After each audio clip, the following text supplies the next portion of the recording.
Welcome back to the first Too Early Show episode of the second semester.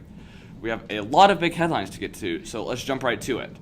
The Democratic candidate pool for the 2020 presidential election is currently growing faster than the LA Rams fan base. Kirsten Gillibrand, a Democratic senator from New York, announced her plans to run for president, and she chose to do it in a very interesting location. So, I'm just curious, do you have anything you would like to announce? Yes.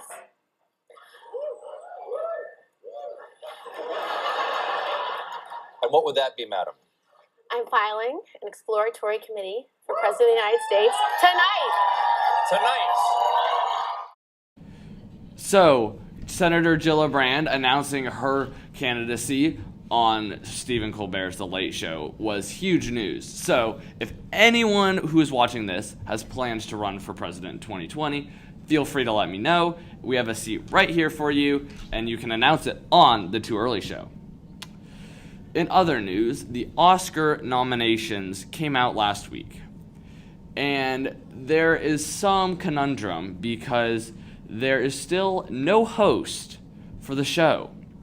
And while the Oscars have gone hostless before, it didn't go very well. The last attempt at a hostless Oscars was back in 1989, and it went so poorly that it was dubbed an embarrassment in both the Academy and the entire motion picture industry. But so was the Emoji Movie, and that made it onto Netflix, so they might be okay, but I think it'd be better for us all if they found a host. My candidate is the world record egg, because after all, it's more famous than Kylie Jenner, and she has her own reality TV show. So now that the egg is more famous than her, I think it should get its own chance at television stardom. In other news, the shutdown. Over a month, not much has changed. The president is still demanding his border wall funding, and the Democrats are refusing to give it to him. But the consequences of the shutdown are very real. Hundreds of thousands of government employees have been furloughed and haven't received their last 2 paychecks. In fact, the financial situation in Washington is so dire that they have had to change the presidential seal and replacing the eagle with a Canadian goose. Now for our top headline. The Super Bowl matchup is set. Super Bowl 53 will feature the Los Angeles Rams and the New England Patriots.